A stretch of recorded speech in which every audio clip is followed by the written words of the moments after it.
So as DeSantis ramps up his campaign, his PAC is already up with a new ad touting his accomplishments as Florida governor, leaning in to the culture wars. We fight the woke in the schools. We fight the woke in the corporations. We will never, ever surrender to the woke mob.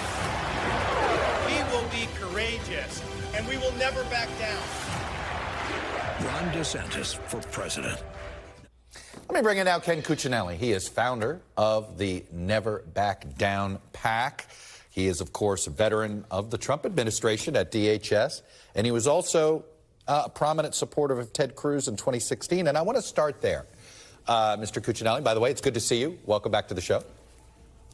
Good to see you as well. Let me ask you this, because this is, to me, the fundamental puzzle I have, which is if you run to the right of Donald Trump on cultural issues, which I do believe on the policy front there is room there, how do you convince a voter that somehow on the culture war you should pick DeSantis over Trump when I think many of them would say, hey, there'd be no DeSantis without Trump? This, to me, seems like the highest hurdle you guys have. I don't really agree, Chuck, because it's based in the past, and elections are about the future, and that's the way people respond and vote. It isn't necessarily how they talk, but it is how they vote. And right now, DeSantis stands virtually alone in the Republican field in standing up to the woke mob that you played part of our ad there on. And Trump has come down overtly, explicitly on the side of Disney, others in his camp on the side of Budweiser in these recent corporate contests. But what Ron DeSantis was talking about in that ad was the schools. And look, independent and Democrat mothers came over and voted for him in his reelect because of these policies, not in spite of these policies, because he was protecting children and giving control back to parents. And Trump has been on the wrong side of this, and DeSantis has taken a lot of heat for it, and he stood in the face of taking that heat just like he did with COVID. What lessons did you learn, though, from 16? Because I would argue that Ted Cruz ran to the right of Donald Trump, and voters didn't respond to it. They saw Trump as, for whatever reason, as the more honest cultural warrior. What do you take away? What's the lesson from that you think DeSantis can learn from and not lose that battle again? So I think that part of the reason that Ron DeSantis stands now as the most popular leader in America, period, Democrat or Republican, if you watch the Real Clear Politics fave-unfave balance, if you've been watching it throughout 2023, only Ron DeSantis has been on top of that, and he's been on top of it all year. And so while polling can fluctuate, that is a foundation to build on with his track record in the Republican nomination contest. The more Republicans learn about his personal history, about working his way through college and so forth, and all of the different policies that he fought for, including frequently in the face of Donald Trump, in the face of the media, in the face of very aggressive corporations, those are things that are appreciated by voters in the Republican nomination. So the more he gets around and tells that story, the more he's going to rise. And I'm confident when we get to 2024, he's going to win this thing. I just go back to why is this time different? I could argue Ted Cruz had all of those same things. He was much more, he had a much better track record on these cultural issues. If you cared about those issues, Ted Cruz had a much better track record than Donald Trump did. But the voters didn't see it that way. Well, he fought for them. You can win the argument, and then yet on sentiment, you know how this works, whether it's right or not. Sometimes people vote on their guts, not necessarily on what the position papers say. Absolutely. I mean, go back and look at the first presidential debate of 2020. Donald Trump did the near impossible. He lost a presidential debate to Joe Biden. How did he, despite having position advantages, in our view, across the board, but he couldn't exercise any self-control. He defeated himself in that debate. People should go back and watch that debate, because I think you're going to see that kind of showmanship attempt on his part on an undisciplined basis. And that's what a lot of these attacks have been. Heck, he came after me today on Truth Social. And just making up new history out of the blue. And he's turning more people off from his camp, not bringing them to him.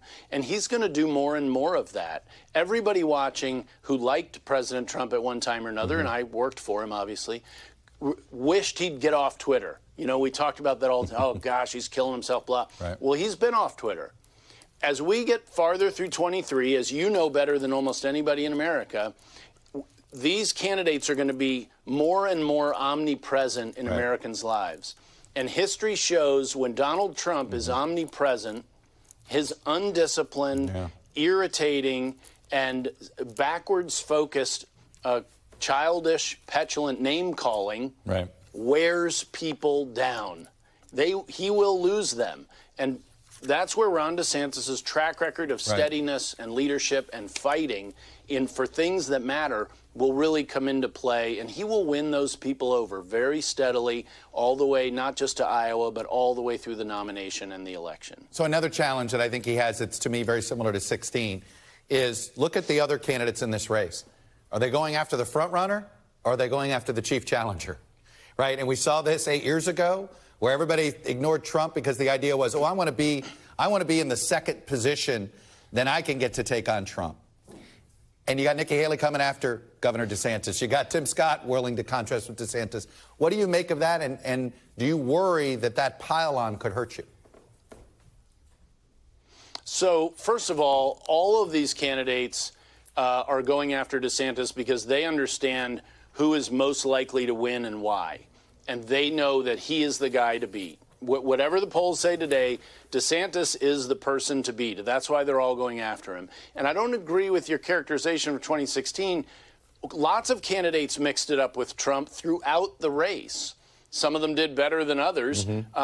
He obviously won that contest back then, but that's a different dynamic than right now. DeSantis has been attacked, as you all noted, by the president pretty relentlessly and, frankly, on some crazy things like COVID, of all things. And DeSantis's response has been, you know, an athlete, a baseball player. Hey, look at the scoreboard. Let's see what I did on COVID. Let's see what I've done on these things.